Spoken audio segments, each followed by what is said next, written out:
Welcome back, everyone, to DBDLeague and the All Hallows League. It is day number 4. Can't believe that we are already finishing off the second weekend. And we do have some very interesting games today. As always, when you're going towards the second out of 3 group stage games, it comes to the nature of some decisions happening today. Some teams will put themselves in very nice position to move to the playoffs. Other teams might already have to say a heartbreaking goodbye. Therefore, it's a lot on the table, and who would be better to enjoy these matches today, to guide you through these matches today, than the one and only founder of DBDLeague himself, the wonderful Williawesome. Welcome in, my friend. Hello, everyone. Thank you for the amazing intro, Dyer. And you said it. Day 4 of the group stage. We've got some high-stakes matches this early on, and I couldn't be more excited.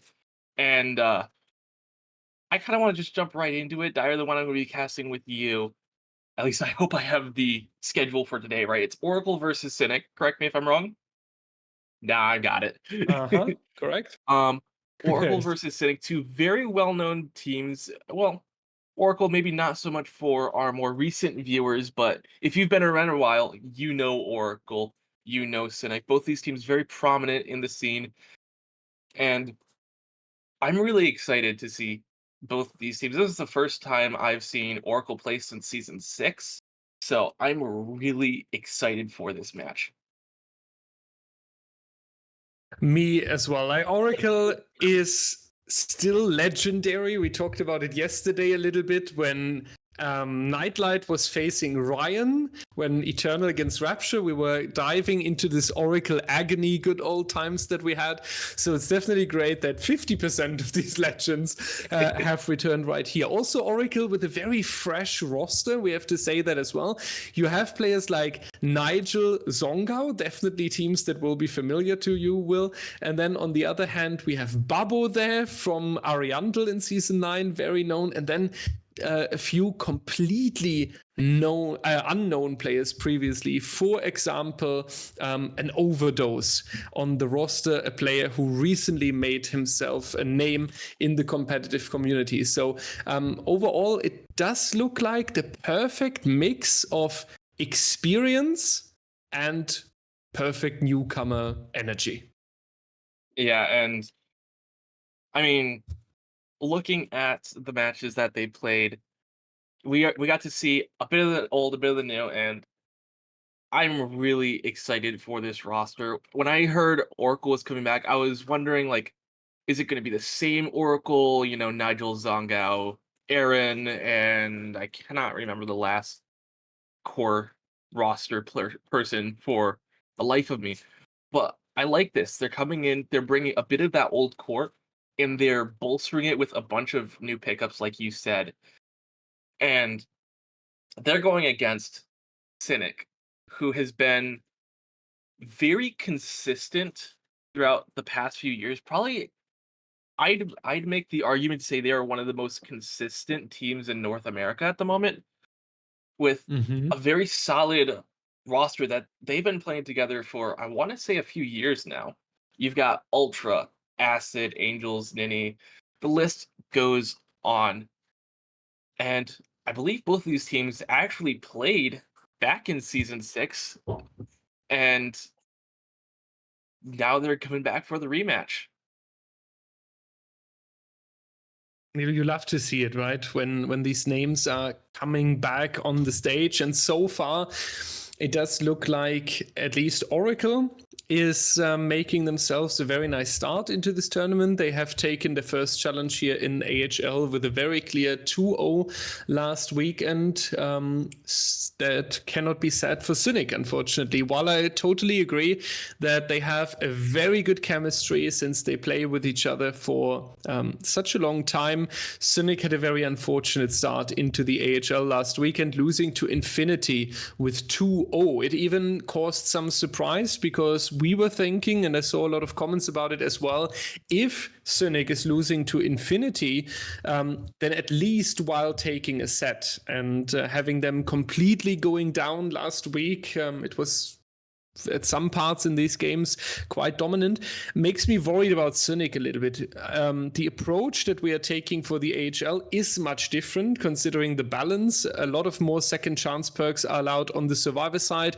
The killers have a lot more on their repertoire as well. For example, a deadlock that was unbelievable in season 9. You would have never thought that deadlock will even make a return into competitive DBD, at least not here in DBDLeague. And yet now we are having the hands onto these perks. So maybe it was Cynic being thrown over a little bit by these unexpected changes or underestimating the changes in the balance.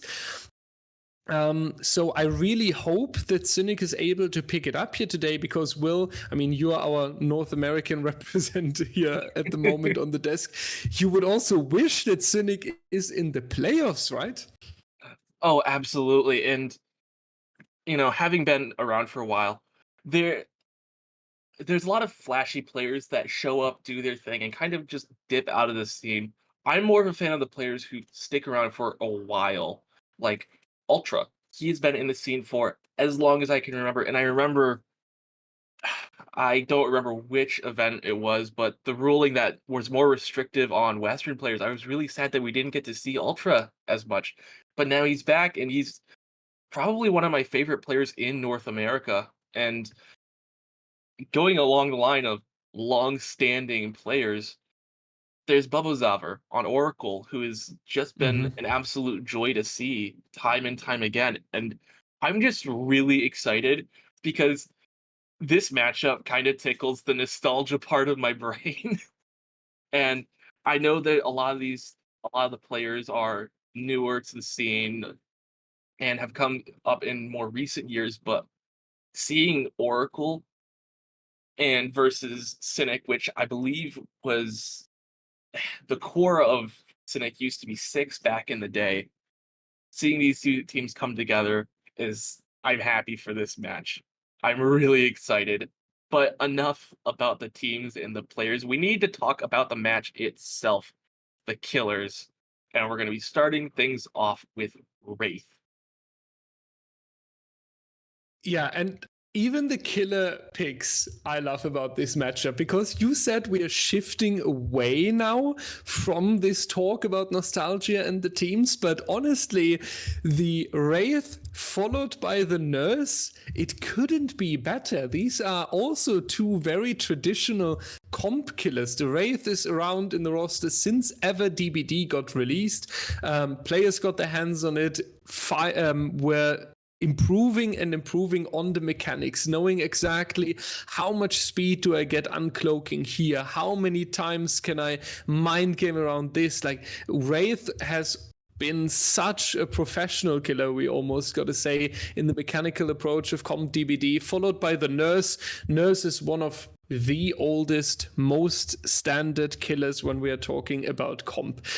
Back then on the Coal Tower, then there was this entire controversy around her if she isn't too strong in the right hands in comp DBD. For a long time, she was then suffering on maps like Groaning Storehouse, Suffocation Pit, that are much larger. Before last year, she was making her return again to maps like Wrecker's Yard and the Coal Tower, going back, we could say, into her previous footsteps. And I feel like when we are talking about two teams that have a lot of experience, years in the scene, years of playing together, I feel like then this mechanical M1 killer Wraith, followed by the classic killer teleporting, putting a lot of pressure up, like, it's not only nostalgia, it's also testing the teams in two completely different but perfect ways. I love it. And then we move on, like, once again, away from the nostalgia to the Blight, who is, since his release, been a mainstay in the competitive scene. That Blight tiebreaker, I believe it's on family residence for the tiebreaker. I'm pretty sure that's what we talked about. But looking across the board, the theme I'm getting is speed through map pressure. Just being able to be anywhere and go anywhere very quickly. Wraith, not so much as an M1 killer, but still has that move speed in the cloak. generally you see the the whirlwind add-ons that make you move faster while invisible. And it's just going to be really fast in terms of map pressure and these killers' abilities to just be everywhere at any point in the game. And, you know, like I said, I haven't seen Oracle play in a little bit, but shifting my focus over to Cynic, this doesn't particularly seem like the kind of killers that Cynic wants to be playing. When I think of Ultra, I think of more of the slower killers with maybe sort of a ranged projectile. You know, when I think of Ultra on the killer, I think of his Unknown, his Executioner, those sorts of killers. So I'm really interested to see how Cynic is going to hold up in this very high speed killer lineup. Yeah, it is definitely going to take a drastic speed up towards the end with the Nurse, and if that's not enough, then we have the Blight right after. You heard it, everyone. Tiebreaker is family residence. The first reaction of the teams was, wow, that's going to be interesting on family residence. We are aware that there are some collision issues sometimes when you are not very careful about what objective you are bumping into. The good thing is the tiebreaker maps are revealed early to the teams because set number 3 is the deciding factor for the entire match. So you really want to make sure that the teams have enough time to prepare. Talking about the preparation though, that cannot be set in terms of the map for set 1 and set 2. Here in this case, Oracle has selected to play the Wraith. So Oracle knows right now what map we are loading into. Cynic has no idea until they are spawning on the survivor side. And then while the survivors are playing, the killer player Ultra very likely can think about what am I going to cook on this map in 10-15 minutes. And the same way for the Nurse, then followed by Cynic selecting the Nurse. Cynic has a good idea where we are going to play it. Oracle has no idea yet. And we have seen last week that this has been used as a tactical tool so far. Catalyst has brought up against Elysium a Trickster on RPD. Elysium, I don't want to say fell apart, but you can definitely tell that Elysium was not expecting playing this killer on this specific map that was selected. So they actually pulled a win on the side of Catalyst. So maybe here with the Wraith or the Nurse, the map picks being a deciding factor for Oracle or Cynic to take a little bit of pressure onto the opponent. For Cynic, definitely much more important today than for Oracle. Oracle is coming in here, winning their first match with a 2-0. Cynic, unfortunately, with the loss against Infinity, almost on the edge here. Cynic needs to win today, otherwise the chances for the playoffs are almost impossible to be turned into reality. But there we are, ladies and gentlemen, we are already going in. And the map we are going to see for the wonderful Wraith is Midwich. Will, what do you think about that? Oh, this is gonna be fun. I am so happy. Because, you know, Dead Dog Saloon has very open sightlines, and that's the map we traditionally saw Wraith on. This time, it's more about the stealth. And Bubba getting an early tag onto Ultra and going for the follow-up, not quite able to cut him off in the library. Ultra only has this kind of unsafe pallet, but decides not to mind game it and gets a little more distance. Bubba went for the swing, and Ultra so far having a pretty good chase. Ultra's gonna make the window. And now we got the mind game. Ultra doing such a good job just reading Bubba's mind, able to waste so much of his time, and the survivors are off to a good start. Absolutely. This is exactly what you would like to see from your team. Reading Bubba's mind. Really nice chase here. Couple of nice turns around. This relatively unsafe pallet also against a killer that has the chance to speed up after uncloaking. Here we see it presented nicely. Again, the new Wraith skin that was recently introduced in the spectator mode. First hook stage, still relatively okay timing though. I don't think that Oracle is going to feel too bad. It was 60% of a generator worth over here, but whenever you are getting the first hook stage without losing a generator yet, you are definitely feeling very confident on the killer side. Also worth noting, the pain res hook was not triggered with the first down onto Ultra, so he still keeps that in the back pocket for later. Vancy is going to take the next one. Quick shout out there. Vancy also in the background rendering quite some killers that you're seeing on our screens here during the production, so we have a special interest getting him escaping here in this trial. Acid now coming in, and of course, Will, how could it be different? Quick strategy is 3v1 onto Cynic, so Ultra better getting a long run here. Yeah, Ultra does have this very safe palette to work with and is just going to drop it. Doesn't try any vaulting mind games, just wants to get some distance, but leads Bubble right to the reset point. That's not what you want to see. Ultra now playing in this almost a death trap behind the clock tower, and Bubble's just going to be able to break that pallet really fast, but Ultra making quite a lot of distance. You wanted a long chase here. This is a long chase, but unfortunately Ultra loses the mind game, does eventually go down. Ultra now facing closer and closer the elimination that is coming in. 70 seconds are remaining now on this second hook stage. We see Acid being around.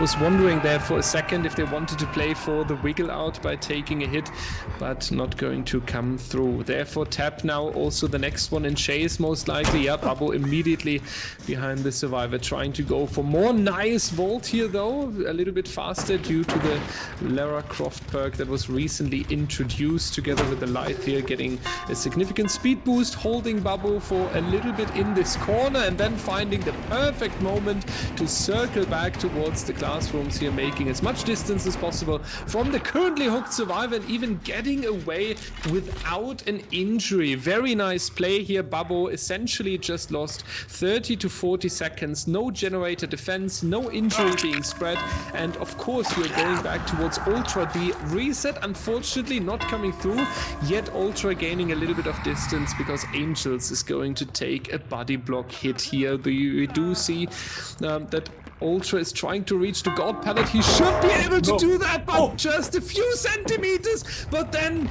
the rescuer from heaven himself dropping the pallet, at least in a situation that looked like it's going to be rough for Cynic. There's a surprise waiting for them, but then Ultra unfortunately going down. Will, I feel like there's a lot of back and forth right now.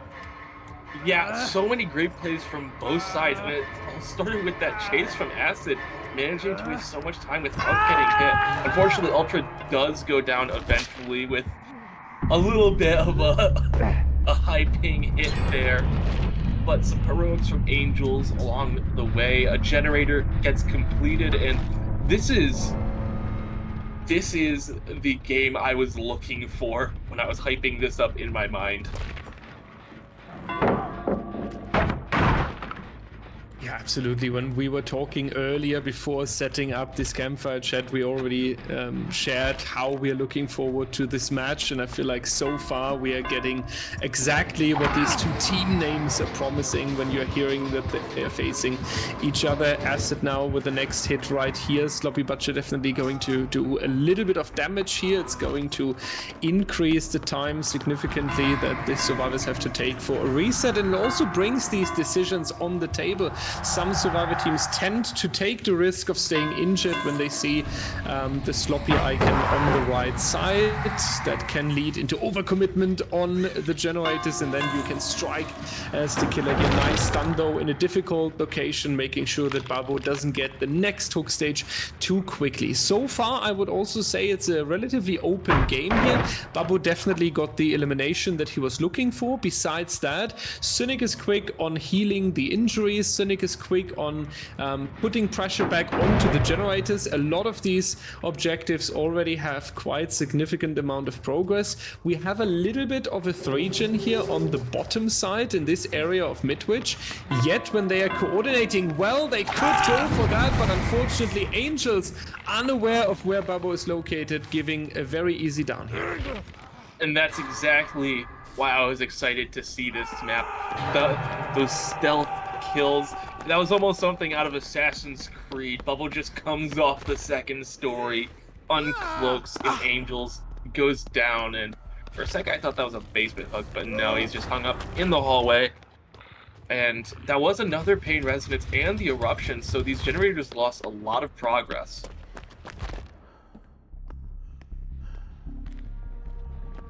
Acid here, a survivor that carries a lot of responsibility in this game so far, was in very crucial chases. Now, with the decision here, is he unhooking Angels already, or will he wait a little bit? The tactical approach seems to be generators first, which is understandable. You definitely want to get generator number 4 out if we're talking about the worst case scenario here, because then your killer can kind of defend the 3-gen and work around that for the tie condition. Being killed on 2 generators remaining would definitely be rough. So for the worst case scenario, it's very understandable that Cynic is trying to take out an additional generator here. Bubble also seems to have no interest in leaving too early, maybe because he was expecting Angels to have the deliverance as he went aggressively for one of the saves earlier. That is usually an indicator. What we also see on Angels is the Unbreakable. That seems to be an agreement across all participants in all Hallows League that Unbreakable and Deliverance need to be paired together, so it doesn't even make sense to slug that survivor. Bubble realizes that as well, and I agree with the decision. Given the Unbreakable and the Deliverance, it is more than understandable that he wants to chase the tap here. Yeah, and I gotta say, another great chase from Acid, just able to waste so much time, and he hasn't, I don't think he's been hit yet this game. And there's the lie, getting even more distance. Bubbo breaking this pallet, doesn't want it to come into play later on in Acid. Kind of feeling himself a little bit, decides, I'm just gonna wait and get the killer's attention. And it's a good play because I think, oh, we hear Bubbo right near Angels. This could be a little bit dangerous. And he got spotted out. We do have a pallet here, but Angel isn't going towards it, he's going towards the window. Bubbo whiffs the swing. Some good ping from Angels, and he's gonna drop the chase right there. It seems a little bit like that Bubbo is also being careful about what survivor to chase, what location to choose here. He doesn't want to fall into the overcommitment that appears sometimes when you're then sticking to one survivor for too long, leaving the generator defense a little bit. Acid, once again, for me so far, will honestly the MVP on the side of Cynic. We have seen Acid in a lot of chases this trial so far, with unsafe pallets in difficult areas, with responsibility to take, and every single time he looked pretty confident. Now, unfortunately, overcommitting here towards the generator, maybe also trying to set up for the flashlight save. Therefore, lucky for him that Bubbo, not actually turning back, but finding a different target. Cynic now not scattered across the Midwich Elementary School anymore and pretty close together. Not entirely sure how I agree with this approach, but it seems to be enough time to get up the survivor. Let's hope that this survivor here on the pallet will not end up as a 2-tap and instead going to take some distance while we are going back towards the ace, and he's not going to be a 2-tap. Instead, we are going to have an ace in the back pocket, and that's going to be the down right here. Oh boy. How did I forget about the dire jokes? Angels back on the hook. I was really worried that Acid was going to go down because he was kind of in a bad spot in the music room. But we have Wancy working on that last generator. Could possibly get done if Bubbo doesn't go over to stop it.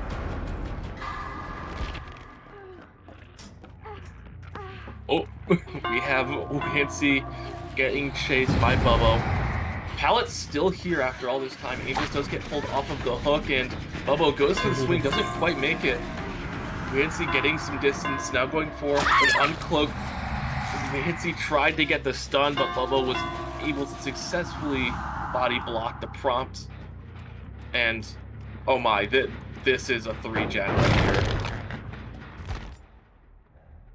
Yeah, now it's getting rough with the setup that Babbo created for himself. Some people always tend to say, well, the killer has luck because of the RNG. That's very often not true, and is a very easy statement when you're talking about comp DBD. The killers need to earn the pressure for their 3-gen. No one in comp DBD can defend the 3-gen for free. You need enough pressure with injuries, with slugging, with hooking in the correct place to defend these generator setups, and honestly Babbo has done exactly that. Without this pressure that he constantly earned for himself and the quick execution onto Ultra in the early game, he wouldn't be able to hold this generator set. I absolutely agree with you, but at all. Now we also see it's getting a bit tricky.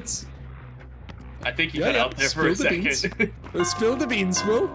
As I was gonna say, I agree with you. Bubble absolutely did earn all this, but Volga RNG does exist. Oh, it that's does true. exist. Well, that's true. For everyone wondering what we are meaning with that, on suffocation pits sometimes, especially there, you can have some very, very hard generator setups. In Volga, a known Russian player used to have 4 and 5 gens right there. So it's going for Babbo, though, that he's definitely not working with a Volga RNG here. He earned that very, very much. On the other hand, though, Will, I still feel like Cynic is doing good steps to counter that. They are taking a lot of injuries at the moment, and they are certainly fighting Babbo, who's currently in control of what's happening on the map here, but they are going for the resets. They are not being spotted while going for these heals. They are trying to split the coordination on the gens, so it's almost textbook-like what they're trying to do here. So there's definitely a realistic chance that generator number 5 is going to pop here in this game. Oh, absolutely. Both sides are playing a textbook 3-gen. Bubbo doing a great job of pressuring all 3 of these generators, and the survivors are Cynic doing a really good job pressuring the generators when they can and going for the resets when they have to. But Angel's going down, that is not what you want to see. And we are down to 2 survivors against Bubbo on the Wraith. Nancy is injured. This generator was so close to completion a few minutes ago, and now it's below half. Acid now getting hit, and Bubbo just wants to keep up the pressure. Now, Vancy and Acid, the 2 survivors that have to bring it home for Team Cynic here, both injured. There's not even one who can kind of take the upcoming chase. Instead, it's all going to be one tap away from the inevitable. That's going to be Vancy on the floor, and I wouldn't be surprised. Yeah, if Babbo is just going for the slug. Keep in mind, everyone, we have a rule change in AHL. Theoretically, if Assy or Vancy are going to take the hatch after the other survivor is dying, this hatch escape is ignored and disregarded, and it will count as 12 stages on 4 survivors. Hatch or exit doors only count when your survivor team completed all 5 generators beforehand. You certainly take some style points for the escape. You get a plus rep on your Steam profile from the DBDLeague team, but other than that, it's not going to affect the scoring. So Babbo doesn't need to worry about Vancy right here. The same about a bleed out. Bleed out also awards all the stages towards the killer, including the individual hook stage. Therefore, it's going to be a 4K on 1 generator remaining. Honestly, a perfect result when going into it. Though, Will, for Cynic definitely goes, in my opinion. We talked about it earlier. Win condition is now going to be all generators done, and that allows your killer to play around the 3-gen. So getting generator number 4 out of the way is always a little bit of an achievement that you can still celebrate. Oh, absolutely. Especially considering that Cynic didn't have the preparation on this map. They played extremely well. We saw the really good chases from Acid and Ultra, the pressure on the generators, the resets. It was all extremely well played, and they were not able to prep this map. So, oh, absolutely. Yeah, that's a very good point. And I just noticed, while we're talking about the Midwich, it's also Babbo's home map Kinda, right? Because on season 9, what Babo's number one thing to play was the dredge, and he was also on midwich. So you could say that Babo played like in his own living room here. Yeah, and I mean, home field advantage absolutely is a thing, but if this is how Cynic is going to be playing for the rest of the match, I think we are in for a really good one. That said, it is going to be Cynic's turn on the killer. I imagine it's going to be Ultra playing the Wraith, but it's going to be against the survivors of Oracle, and like we've been talking about the past couple minutes, preparation is key, and we're going to see if Oracle's preparation will pay out right after the break. Hello everyone, welcome back to Oracle versus Cynic. We have Ultra playing the Wraith for Team Cynic against the survivors of Oracle, and Ultra just on a scouting mission, trying to find that first survivor as quickly as possible. And we have a very different build. We have, Hex, Blood Favor, and Ruin. I'm excited to see this Blood Favor in play, and already we are in a chase with Nigel on the ace, and a very quick hit. Blood Favor now coming to effect. This safe pallet I don't think can be used, and yeah, Nigel just has to run past it and doesn't take the window. Is this pallet also? This pallet is also blocked. That is some huge early value out of that Hex Blood Favor. Absolutely, and this is the start you were looking for, being ultra quick here, and not just in virtual reality, in real. Nigel is going to be the first hook right here.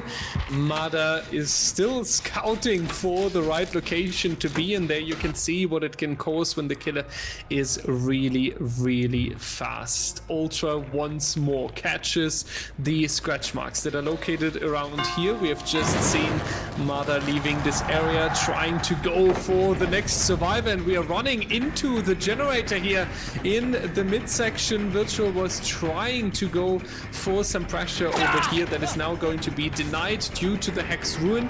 The IKEA loop is going to be ignored, but we can make another checkup potentially on the generator, which is not needed though, since we can already tell that Mada has rotated towards the hook with the scratch marks upstairs, and we are coming for the perfect timing here. It will be at least the injury onto the rescuer, and Ultra is going to follow the role model of Babo in the previous game. You try to get the survivor out as quick as possible, and once again the Blood Favor will. They better get rid of that totem as quick as possible.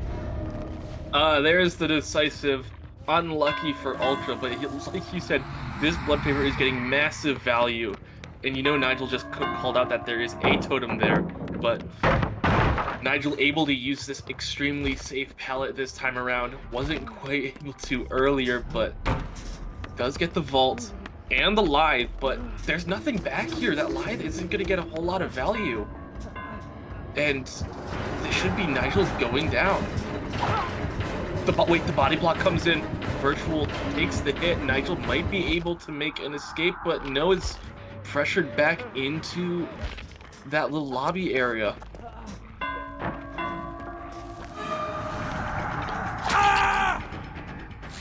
Unfortunate ending here for our survivor. Was hoping there that he can make it a little bit longer. Hex Ruin though is leaving the trial. Will, I do think if Oracle had the chance to pick 50-50 which totem they would have preferred, I think the Blood Favor would have been the priority here, because with the long chases they can show us, based on their individual skill, the Ruin can kind of be indirectly countered. Keeping the killer busy allows your team members to work on the generators without an interruption. Therefore, the Blood Favor was much more important to be removed from the trial here. Unfortunately, that's not going to be the case. V1 is trying to find the totem, meanwhile also going for the reset here.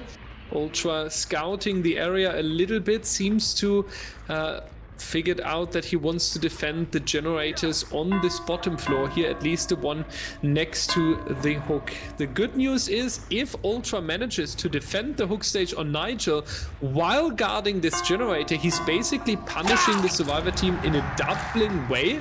Once by losing their team member, and second by losing an entire generator. But V1 is off to the rescue here. Yeah, I'm not 100% sure, but I think that was overcome, giving Virtual all of that distance.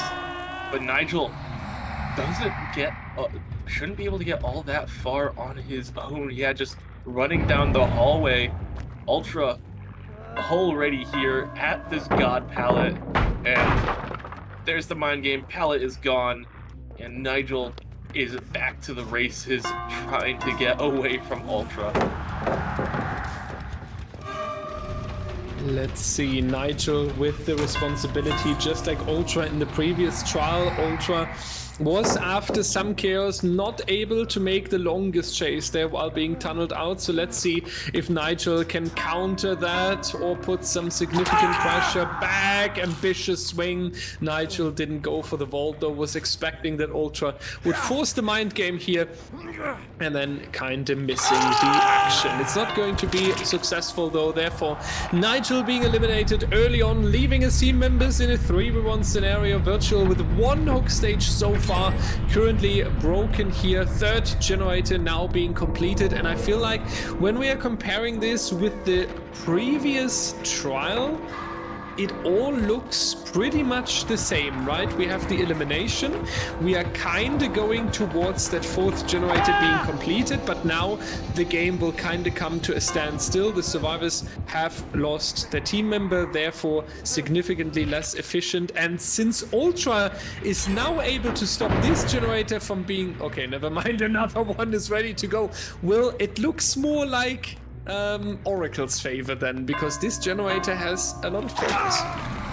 Yeah, and not to mention, while Ultra did have some really good chases thanks to that blood favor, was not really paying attention to keeping a 3-gen. So you have this one generator in the middle of the map and then two more on the top floor, and they're all separated from his Hex blood favor, which admittedly is in a really good spot, but we've got a very short swing from Ultra, not able to put Virtual on the ground, but does manage to get the grab out of the locker, but wastes a lot of time in the process. We can only hope for all the Cynic fans and supporters that Ultra is able to go for some significantly quicker chases than in the mid game, because if the final generator is going to be completed, it does not matter if an Oracle survivor is walking out the Midwich school here. It would be enough to reach the win condition. In case you're new to DBDLeague, the first win condition is the comparison of the completed generators on the survivor side. The second one is the hook stages achieved by the killers, and the third one, if they achieved, for example, 8 stages both, then we are going to compare who hooked 3 survivors and who hooked 4 survivors, and 8 stages on 4 survivors is worth more and would secure the win. Here we are talking about the generators, and you can see that the generators are mostly being completed with the time factor. Therefore, we want trying to waste some extra seconds, and these seconds are going to make the decision. Bubble right here on the top floor with generator number 5. It's a very, very tight loss, yet it's a sad loss, Will. Yeah, and I do think it came down to the preparation. Midwich is one of those maps where you do need to thoroughly prep it to ensure your victory, because it is a rather difficult map. And like we were saying in the campfire chat, picking the right map can be the difference between winning and losing, and I think here it was the edge that Oracle needed to put them over the line and secure the win on this set. Yeah, very unfortunate for Cynic. I feel bad because this is the same picture that they were kind of showing us in the previous weekend. There we had some matches that were kind of clear, but we also had some trials where Cynic was just a blink away of taking control, a blink away of one or two decisions not being correctly, and then generators resulted out of that, hook stages out of that. And then the results last week looked kind of clear, and when you pinpointed down, it was one or two moments in the individual trials that made that decision. So it's really sad to see that Cynic is still suffering from this. They definitely move into their set, the Nurse coming up next with the disadvantage here, while also knowing that they need a win today to keep the hopes alive that they are going to make it into the playoffs. So there's a lot on the shoulders for Nigel, Babbo, Mada, and Virtual. On the other hand, they are going to feel really good. They won 2-0 last weekend. Now they are opening just as planned as well. You could say just one generator difference is not going to plan when you're picking the map, but they definitely have the set win for themselves. They also looked strong on the Survivor side, and they will stay on the Survivor side for the upcoming one. Will, maybe going a little bit into a talk about the approach, how Cynic can now make the recovery. What would you suggest to Cynic when they are now in this situation with pressure, but have their Nurse and their map coming up? Well, I think the big issue for Ultra this time around was not being able to hold a 3-gen, and I don't think it's going to be that big of an issue on the next one, because you are going to be playing on that Nurse. You are going to have that really incredible map pressure, the ability to be anywhere at any time, and that's especially true depending on what map that Cynic decides to pick. If they want to take the Survivors to something, I'm just spitballing here, something like the game. I don't know if there are map bans for certain killers. I didn't read too much up on the balance before coming in. But if you think of a map like that, the Nurse has so much pressure because it's a small map and you can just blink through the floors. That would give the killer for Cynic so much pressure. And aside from that, just making sure you're able to maintain a 3-gen or gen protection of some kind. I think Cynic played really well this set. I don't think there's too much to improve on. I think so as well. It is coming down to just this millimeter in the race, right? Like this one chase that could be 10 or 15 seconds longer, this one time where they ran into the reset location that costed them some extra time. So there lays the answer, probably. What could have been done better, but all we are talking about is very, very minimal. And obviously, when you're talking about such details, it is not so possible to say, Cynic, you need to do this and this better in order to take the win here. It is coming down to a few little elements. Angels is going to be the next killer here. I'm not too familiar with Angels on the Nurse. Will, can you tell us anything about Angels on Nurse? I wish I could. I don't remember the last time I've seen Cynic playing a Nurse set. Unfortunately, I'm not familiar with his game, so I can't speak too much to it, unfortunately. Okay, then we will definitely have a surprise here, because I'm not too familiar with Angels on the Nurse either. I hope that I'm not being unfair and that it's something I should absolutely be aware of because of amazing performances in other tournaments. Then I would formally apologize if it's pointed out.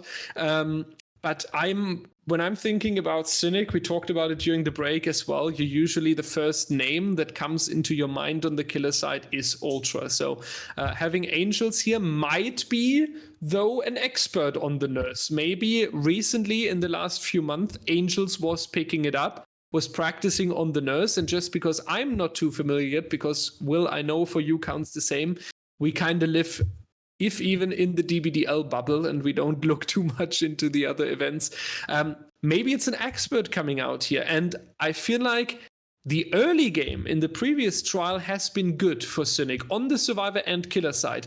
And when you manage to have another good early game with the Nurse now, you could really set the tone to pushing this into the tiebreaker set. Absolutely. And we talk about not really knowing too much about Angels' Nurse, but the other thing to consider is we generally don't see Cynic picking Nurse. So that's, at least here in DBDLeague, we don't see them play Nurse all that often. So I just want to clarify, this is not because we're like, ew, Cynic, Nurse, what? No, we just genuinely don't know. And it looks like the teams are getting ready, so no break for us, which is kind of fun. But I'm really excited to see what Angel has, because, I mean, from the sound of it, we're both in for what should be a good surprise. And yeah.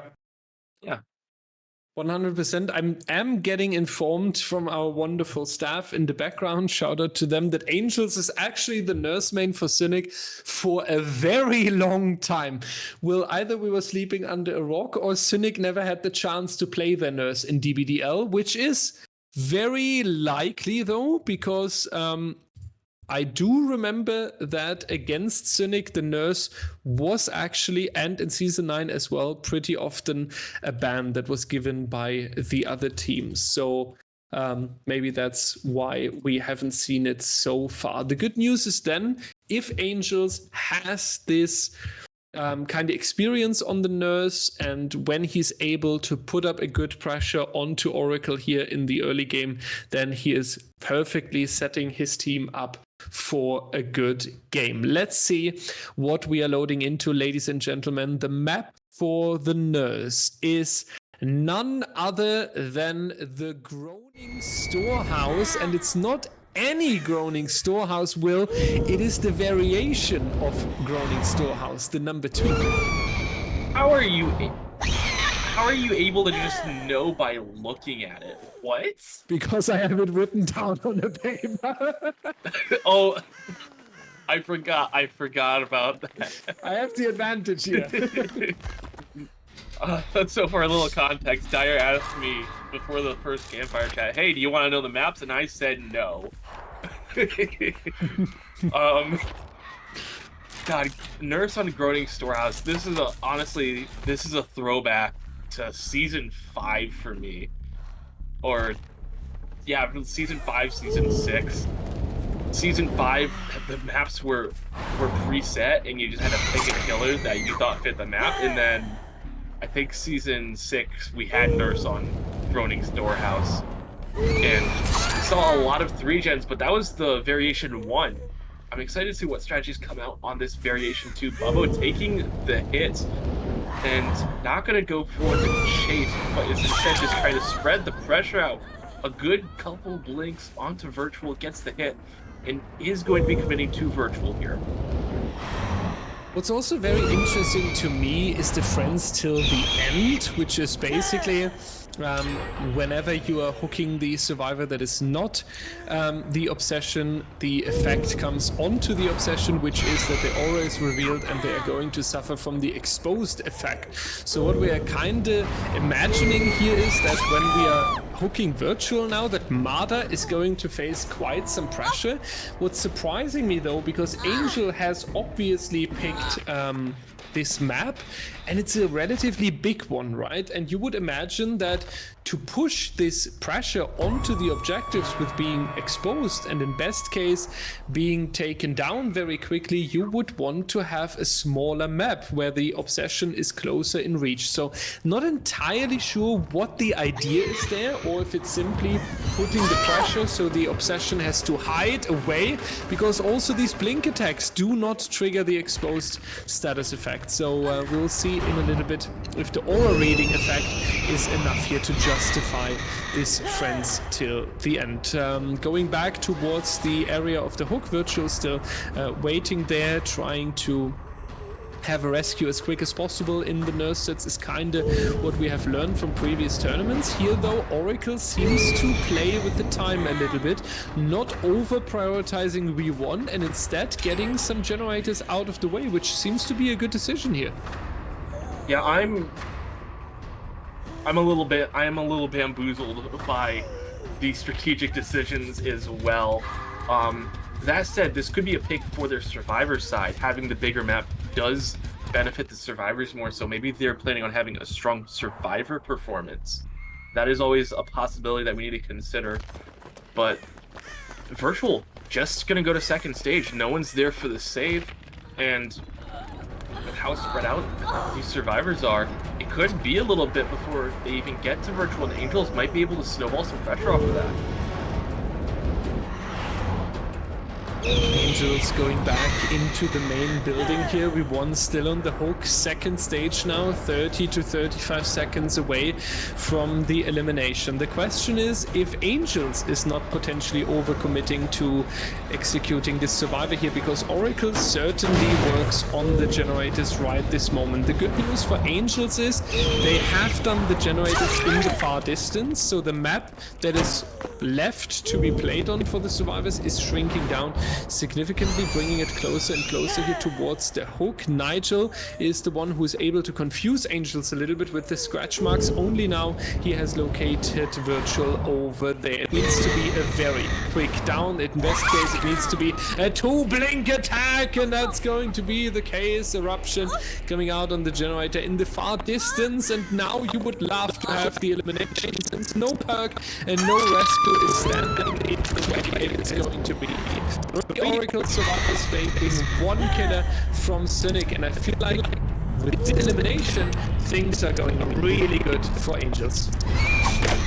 I'd say things were going really good because this generator was part of the 3 that it seems like Angels would attack. So that's what happens when you get a map like this. The 3 gens, they're there, but they aren't all that good. We do see Nigel healing himself with a med kit in the corner of the map. If Bubble wasn't already on the Claudette, I'd say that's classic Claudette behavior. Speaking of,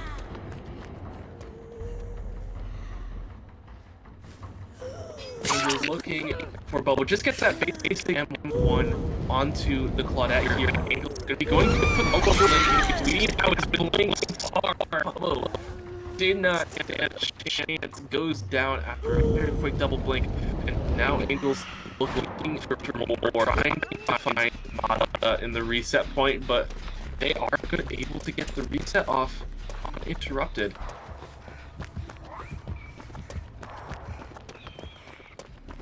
Teleportation back towards the area where Mada is located at the moment. We heard the heartbeats on Nigel kind of running towards it. Important that Mada is making the curve around the chase here at the moment, so we don't have too many survivors being grouped up. Nurse is going back though towards the slug. That means that Mada will not be able to go for the pickup here. A little bit of a time loss for the survivor side. Now it was understandable that they would try to get the survivor up, but not in time. No deliverance onto Babbo, so that's going to be a needed rescue on the side of Oracle as well, denying the aura reading here on the obsession. Is Angels so good that he can read the locker position in the main building? It seems to be the case. We also see that Nigel in the distance being forced off the generator by Grim, so that's going to be another chunk that is going to be taken from the survivors. Angels trying to hold the area around the hook, not letting any survivor move in for free, and certainly not allowing the unhook to happen. Once again, same as in the Wraith set, the game is now slowing down. Survivor team only with 3 players remaining is always leading to a significant cut in the efficiency, though they are definitely bumping into the gens what they have. 60% of this gen over here is definitely an achievement for them. Absolutely, and looks like Bubble is just gonna go second stage. Mata getting on a gen. Nigel already on his gen, so close to completion. I'm bad with knowing the times off right top of my head, but I think it's like 10 seconds left on that generator. Bubble going second, and Angels a little stumped as to where these survivors are.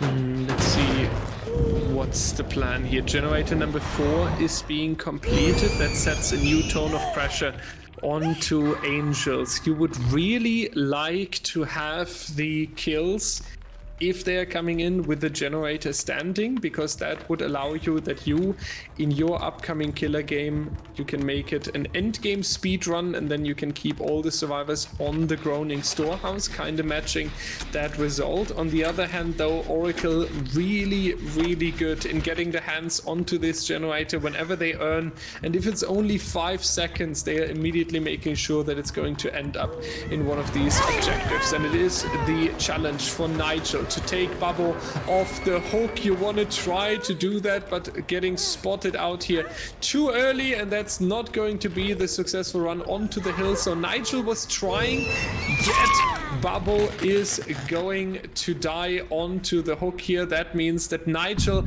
has lost a significant amount of time, and also Mada needs to pull back from the... Yeah, that is going to be the end now, with the aura reading coming in as well. Was just about to ask when it's going to appear, and that should seal the deal, Will, in case Oracle doesn't have something super crazy in the back pocket. We are going to see a 4K1, which is an amazing result.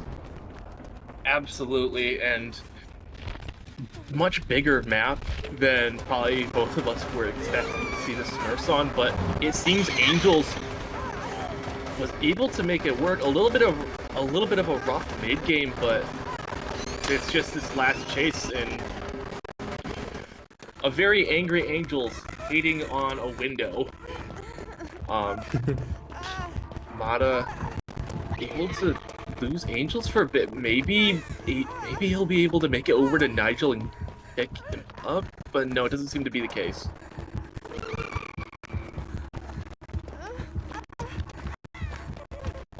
Though one thing we definitely have to point out here, Will, is that Mada is showing us a hell of an endgame chase for the fact that he is the final standing survivor and already injured while facing the main nurse of Team Cynic. This is a pretty impressive run that is still not coming to an end and will not even come to an end now. And you might ask yourself, what does it give as an advantage if Mada is running here in the endgame? Well, it sets a very clear sign. Absolutely. First of all, that, and you send a sign, right? You say like, okay, maybe you have this as a 4K1 for yourself, but Cynic, be aware, this is our individual skill, and if needed, we can run your nurse for a lifetime if needed, even in the end game when she already won. So this might have more impact than you think when you are looking at it from the first glance. Yet, win condition very clear. All generators need to be completed for Team Cynic. Will, do you expect something crazy on the survivor side of Cynic now? Or will we see more of a careful, stealthy approach that is trying to get through the gens here? I think we're going to see more of that careful, stealthy approach. You picked a big map that allows you to spread out and put down a lot of pressure on the survivor side. And I touched on it earlier. I think that's what we're going to see. And yeah, given the survivor performance in the Wraith set from Cynic, I think that completing all generators, I think that is a very doable win condition for them. Yeah, I think so too. If there's a chance to strike and to make something happen here in AHL, also talking about the whole comeback of Team Cynic, as then this is definitely the trial where you need to strike. Your killer player just set you into the perfect position. Map choice and killer choice really seem to work out in favor of Cynic here, so that should be it. Talking about that. While we are watching the final seconds here, Will, let's assume that Cynic is going to take it in the next set. Who do you see as the winner overall, though? Kind of as a delayed prediction here for this best of three. Would you say? Really? Would you say it's it's ultimately going towards Cynic afterwards, or do you see Oracle in the favor? Okay. First of all, you can't pull a prediction after we've already played a set and a half. You can't do that. That's not how predictions For you, work. I have to, because you hate predictions. Okay, but the Twitch prediction ended like 20 minutes ago. But if I'm going to predict the Blight set only,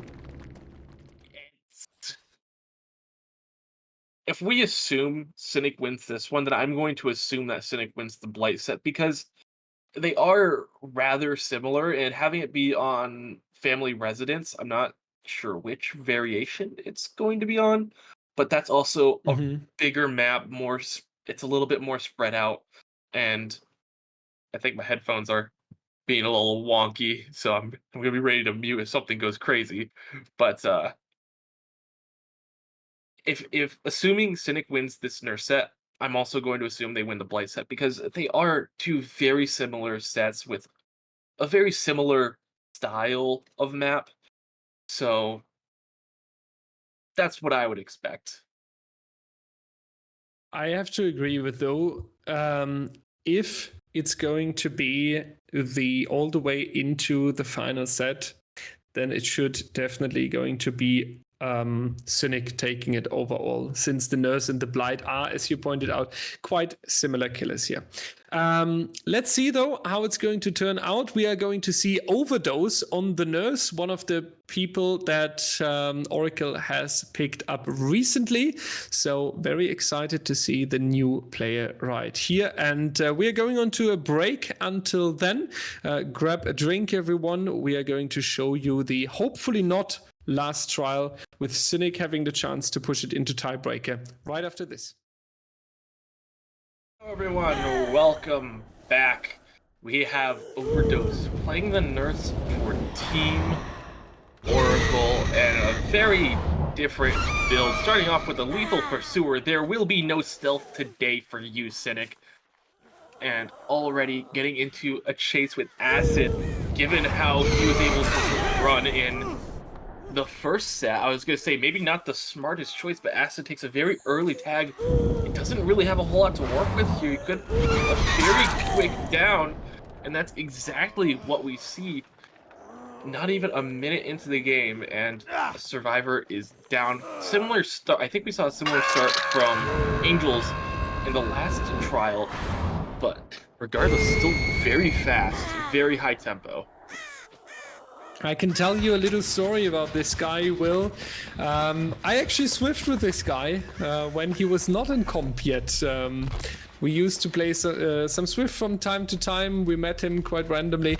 And even back there, he was already juicing. And then we introduced DBDL a little bit and we talked about it. And he was already playing in smaller tournaments. And Savannah and me, along with other friends in that group, agreed that Overdose might be able to make a really big name for himself in the competitive scene. And now he's here on the stage in DBDL. And so far, it looks like Cynic is going to be under a significant amount of pressure when facing this Nurse. At least it's going to be straight away the next injury onto the Rescuer, but it's going to be the one and only tactic right here. Elimination onto Acid as quick as possible. The down coming through. It looks like there is no mercy here. Absolutely, and how does this happen? How are we 2 for 2 for decisive strikes on the first tunnel out? That's, what, a 1 in 16 chance? Something like that? I'm doing maths in my head and it's not working, but Acid goes down at the edge of the map.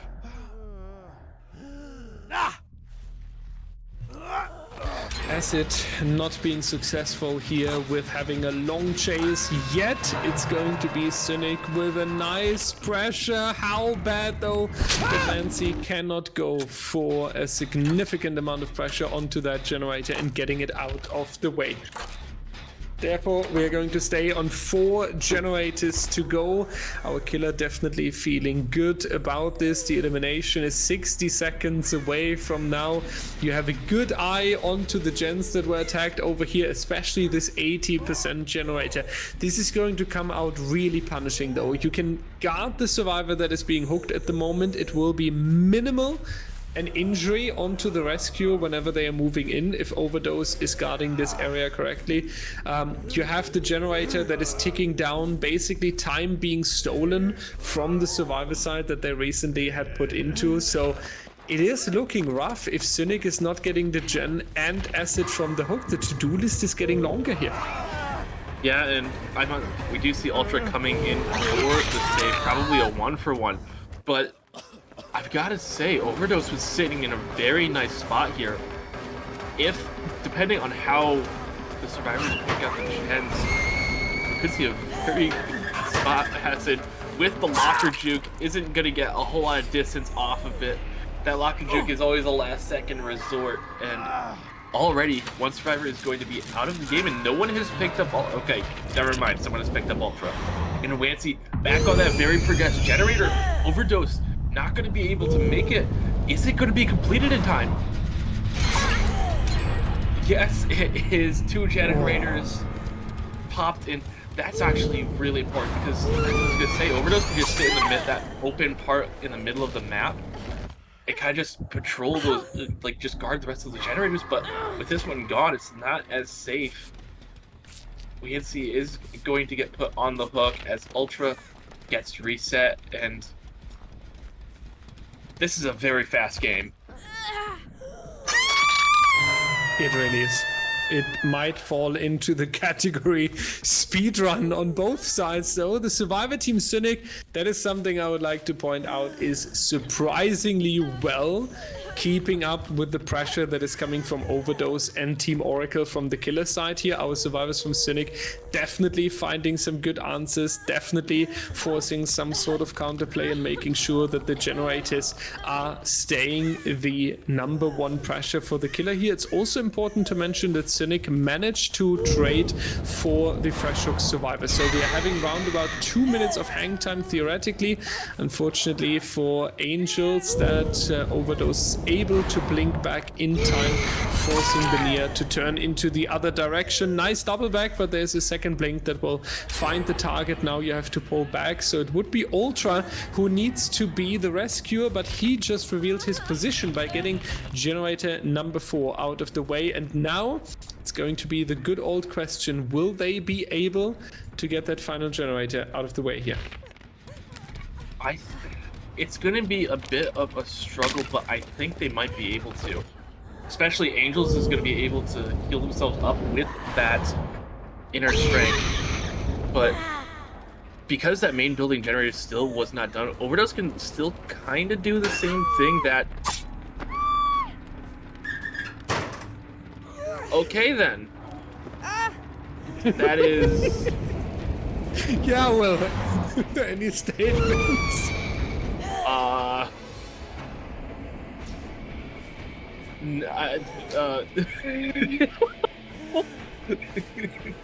Okay. I don't have a whole lot to say there. I think you just cursed the North American representatives. But yeah, let's see what they can do. Though the good news is Angels is already being picked up, so the damage is actually something they can keep under control here. It's not going to hit too much. I can see in the background the match chat here from the staff members is blowing up with shock and surprise, as this was one of the best reads potentially that we have seen in a long time. Very, very well done by Overdose. Mancy is going to die on hook, leaving 2 survivors. Well, 1 generator with 2 survivors is definitely one hell of a challenge. The good news is Ultra has the deliverance if Overdose decides to take that survivor, though, because I wouldn't want to risk it. So I would totally understand when you slug for that end game. No, he is going to pick it up. So 1 final chance for Cynic. Yeah, and it's worth noting, at the very least, I think, worst case scenario, I'm pretty sure this is a tie. So, yeah. Worst case scenario for Cynic, this is a tie. You do still get to play that Blight set, and then all that prediction stuff we did goes right out the window. And it looks like Angels is going to go down. Ultra does have the deliverance, probably waiting for the perfect time to use it.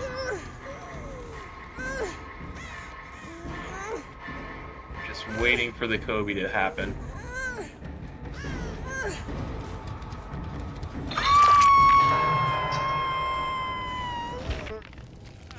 Ultra needs to pick the perfect timing now for bringing out his Deliverance. After that, he's going to spin the Nurse 7 times with a 360, running over to Angels. Both are going to disappear with good mind games. Then they are going to reset and repairing 3 more generators for the ultimate domination here. That would be the ideal plan at the moment for Team Cynic. I'm not too sure if they are actually able to do that, but the tie, as you mentioned, Will, is guaranteed, so we are 100% moving into the Blight set. Here, the question is, are we going to move forward with a 1-0 to Oracle or with a 1-1? And it's going to be the 1-1, Will. The 1-0. Yeah. Unfortunately, that overcome doesn't work when you have endurance. But that was a very... Again, disclaimer, I am no longer a comp player. But I feel like the better time for Ultra to have unlocked himself would have been as Rose was carrying Angels.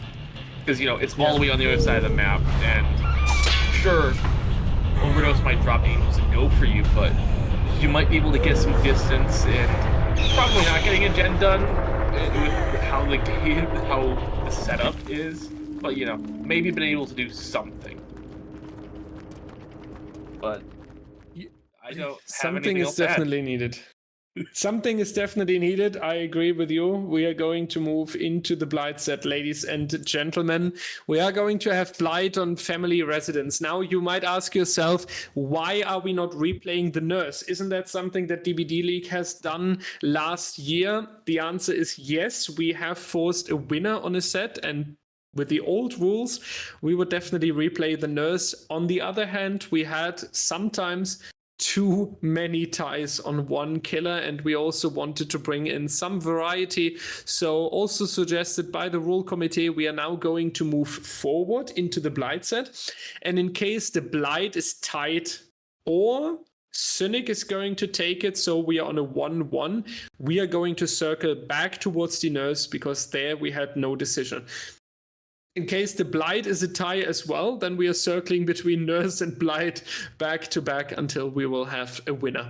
It's definitely going to stay exciting. This match just got a lot going for itself, a lot deeper than we were expecting, because the Blight set might not even be the last one. We might come back to Nurse on the Groaning Storehouse. So we are going to see you right after a very short intermission. Back everyone to the Blight on family residence. To quote the teams Cynic and Oracle, this is going to be interesting, and it's not only going to be interesting because of killer and map that was RNG'd for the tiebreaker. We are certainly also having an interesting game on our hand because of the development so far. Oracle is coming in here with the set win from the Wraith. The Nurse was a tie, so Cynic needs to win this. They are currently playing on the Survivor side, but this just spiced up this entire best of 3 as a whole. Hello, Bushy Ultra, we could say. Edge map Andy trying to hide over here, not going to be successful, and the blood favor kicking in. Once again, we've seen the value earlier on the Wraith set. Unfortunately, though, Babu is getting stuck over here, but Ultra afterwards confused where the Blight is located. That's very unfortunate here for our survivors, because that could have been turned into a longer chase. Yeah, and Blood Favor getting value once again. I love this perk. Like, I'm a doctor main, so it's just, some people forget how to play the game when you shock them and then they can't drop the power afterwards. But already into another chase onto, I believe this is Angels that we saw. And I'm really excited, getting back to my tangent, I'm really excited to be seeing Blood Favor in comp, especially with this triple hex build. Blood Favor, Ruin, Undying, and correct me if I'm wrong, but I think Blood Favor and Undying are both Blight's teachable perks. As a little fun fact, tidbit thing, assuming I'm right. But we're back, camping Ultra out, want to make sure no one's going for that save. And another rush, just to see if anyone was going to take the bait.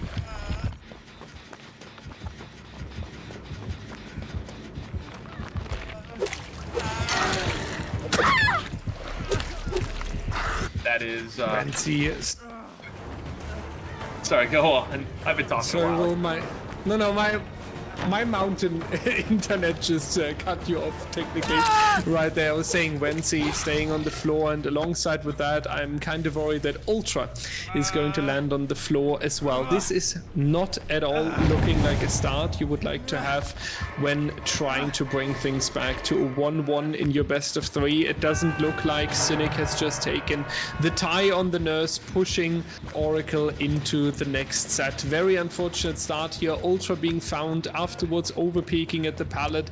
Wensi going down. It looks very chaotic. 3 survivors are currently busy with either being hooked or taking rescues for each other. So I'm not entirely sure what their plan for recovery is, but I really think that we need some significant better impact on the survivor side.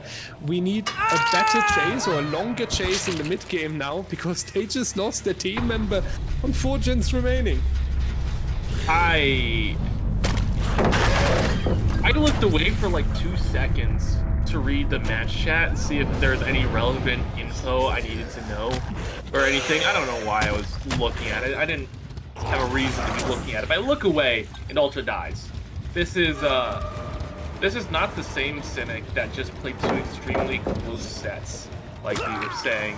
Acid taking a hit, Bubbo immediately going to rush after, going for those bumps. Actually decides to leave chase, wants to go protect these generators, and gets the hit onto Angels. Yeah, the other thing is Discord is being difficult right now with the screen share. Yeah, I think that's important to mention overall for a moment real quick.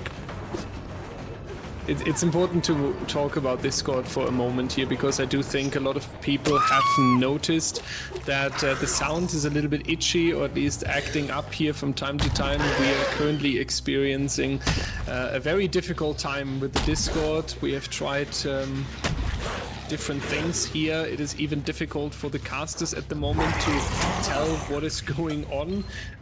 We have double checked the producer. Obviously it's not in the internet connection, it's not a problem with the OBS either right now. It's really that Discord is giving us a hard time right here. We're looking into alternatives in case that the issue with the audio is coming back. We obviously ask for an apology, but there's only so much that we can do when we are being put into limitations by the platform we are mainly using for this. Babbo trying to rush over back towards the main building. Honestly, well, Babbo seems to be warmed up right now, and Babbo doesn't seem like he wants to give any additional progress to the Cynic survivors. Therefore, it's almost a relief or a surprise that the next generator is coming out here.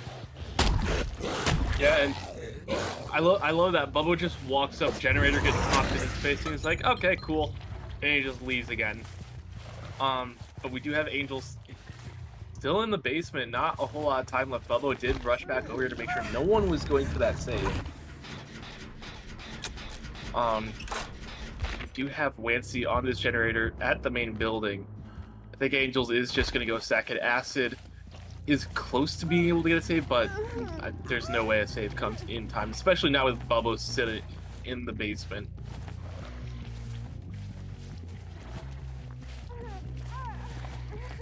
And it is so sad to see, Will, for Team Cynic right now. I mean, I really feel like they deserved a better trial than this. Yeah,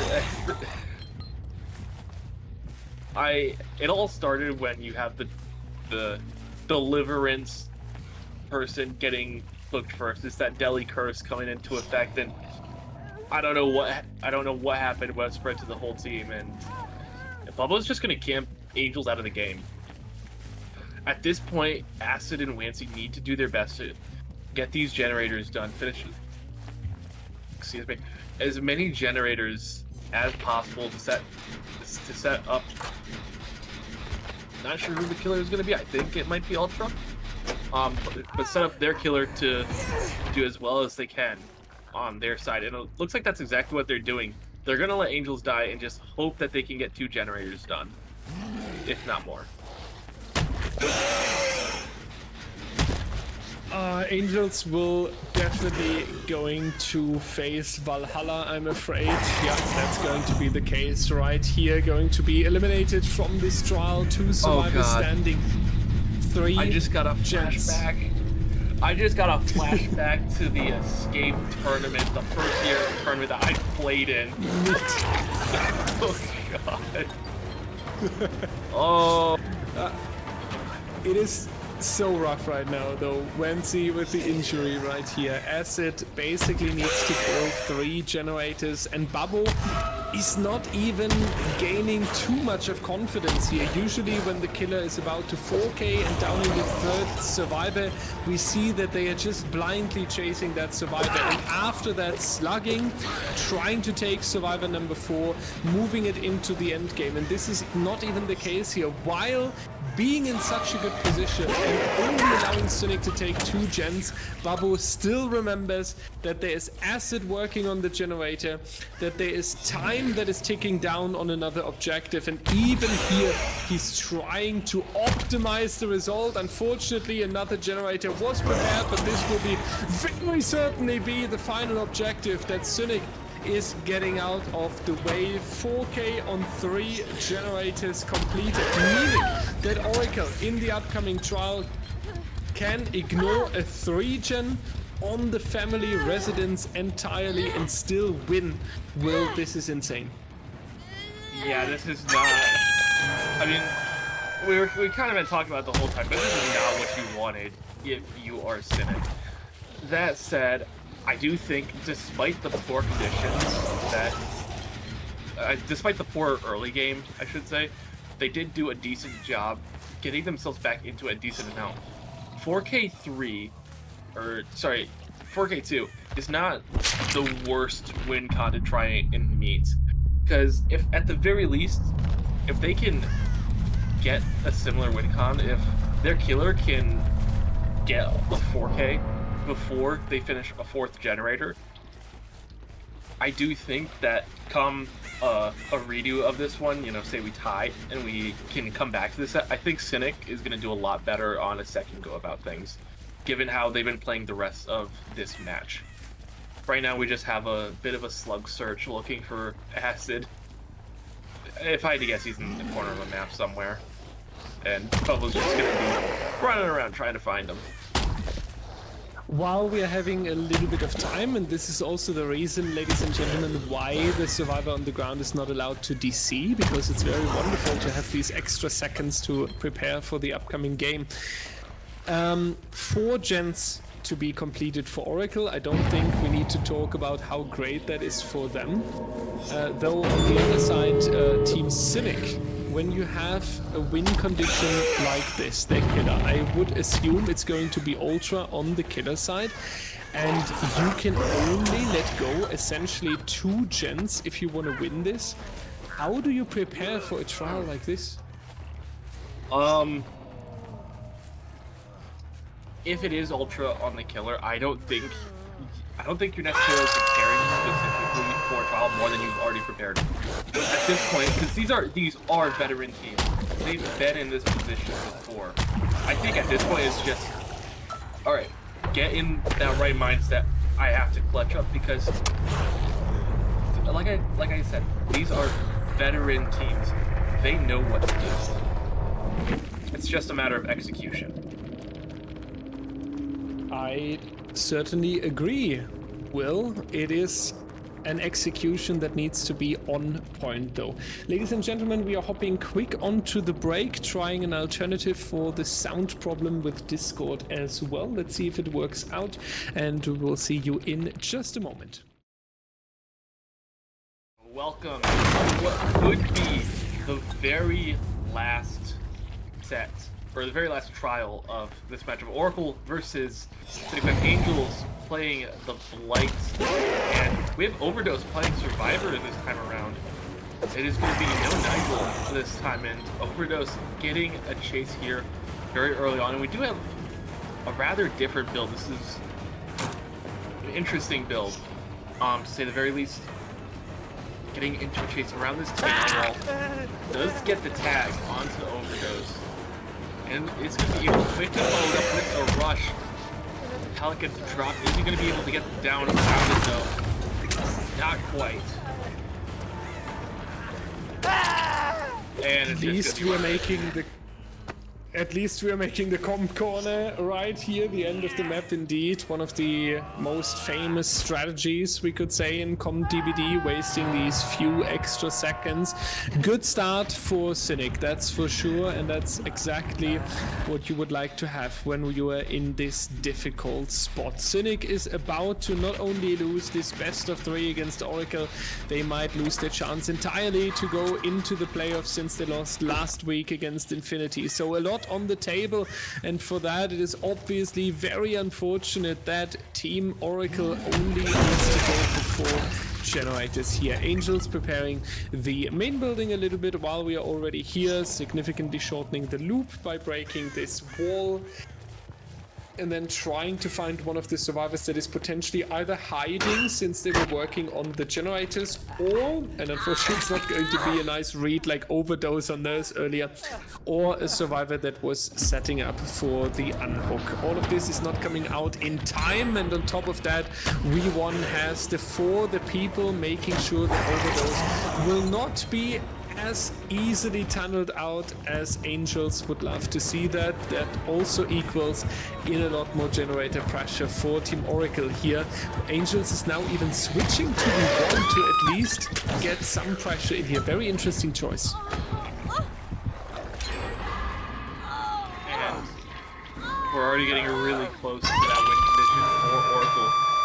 2 generators completed and Virtual on the hook. 2 more to go if you are Oracle. That's all you need. Zongo getting hit. And Live's going to be able to get some distance. The save comes through, and I think we're having a spectator bug right now. Yeah, oh my god. That was teleporting Blight syndrome. You'd love to see it.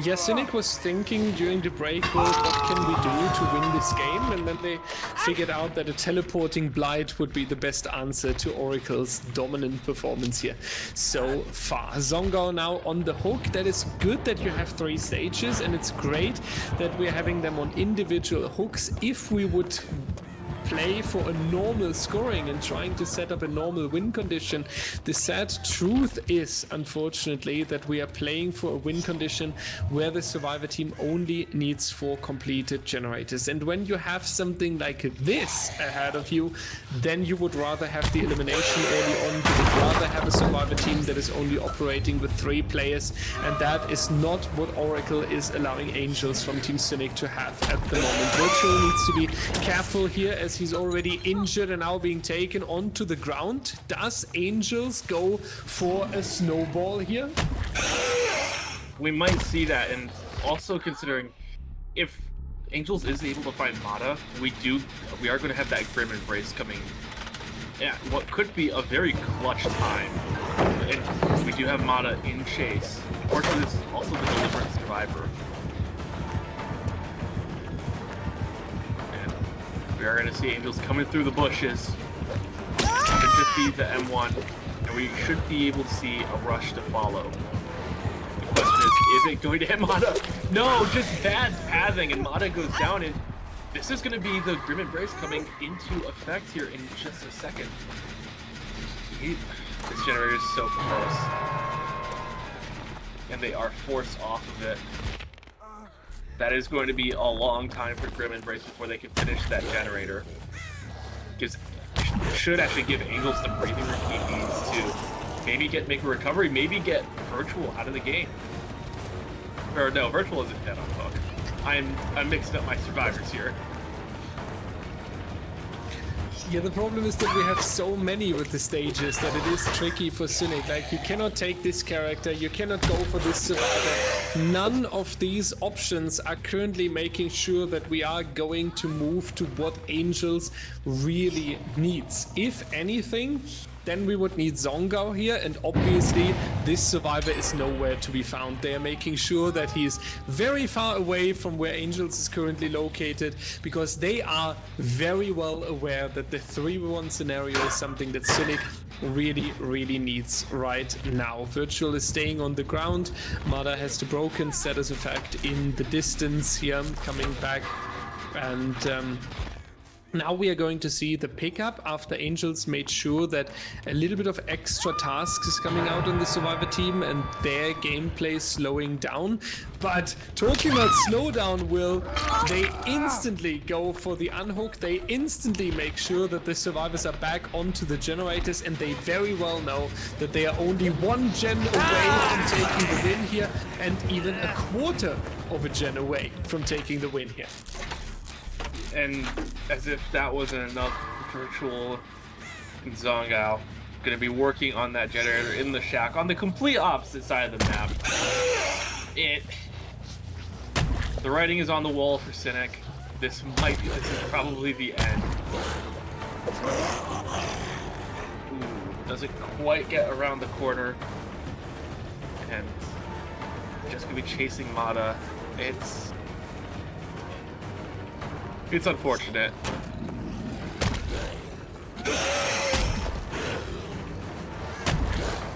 It seems to slowly become the end of a journey here for Team Cynic. Feels really bad. We talked about it in the campfire chat. Known team from the North American community, and there it goes. Oracle with the generator number 4 taking the 2-0 here. Not as clean. It's definitely going to be affecting Oracle's set win percentage a little bit, this tiebreaker set, but with a 66.6% of set win rate, they're going to take this home. Also, nice game sense now being proven by Angels, but all of this individual skill that is visible here and there, it's all coming a little bit too late as the 4th generator is coming out. Nonetheless, a very nice match to watch here today. Very great to see Oracle making such a huge return into the competitive scene for Cynic. They certainly have some tasks to do, analyzing a little bit, figuring out what went wrong here in the All Hallows League, but then I'm very sure they will come back even stronger. Oh, absolutely. And while we're talking about wrapping up Cynic's journey in the event, we still have the rest of the game to go through, because there's one generator left. All the survivors, I think all of the survivors are dead on hook. I could be wrong about that, but all of them except for Overdose, who is currently in chase. So that could change very soon. And if we're looking at this trial itself, I think that was the big mistake, was Angels wasn't ever really able to tunnel out a single person. Mada gets pulled off the hook as Virtual goes down, and the first death of the game coming in.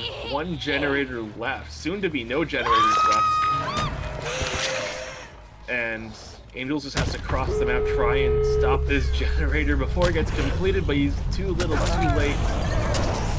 Zongao's gonna get hit with the end of that rush, and I will say I do like this. Angels is giving it his all, even though the win con has already been met for Oracle. And still giving a pretty good performance. Mada goes down next, and this could have been a 2K, but Angels wants more. Going to go check on the other door. Wants to make sure it is not getting done, but Overdose is here. He's forced off the door. Does Angels have enough rushes to get the hit? No, does not. Angels is still going to follow, though.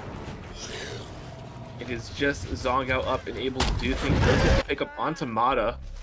And Overdose getting back to the door, gonna try and get it open. Mada on the other door as well. Zongao in chase. And I am cutting out my good friend Dyer. Dyer, you finish this out. I have to finish it out with a speech of sadness, because Obviously, Cynic, very known team, a lot of fans. It's sad to see them go here with a very minimalistic chance or minimal chance to reach the playoffs. Overdose and Marda are leaving the trial, and that's going to be Zongao staying in. One additional hook stage for Angels, definitely a nice finisher here, but overall it's going to be applause for Team Oracle. Very nice though that we see the hatch being given here to Zongao as well. They're always nice to see when the teams are finishing it off like that. Yeah, congratulations to Oracle, 2-0, very strong result and very strong performance tonight. Definitely a lot of reasons to be very confident going into the secured playoffs here. They do have another match where they need to make sure that they are standing on the top of the group to face a little bit of a bracket advantage in the playoffs, but nonetheless they are going to be seen in the top 8 moving on to the crown.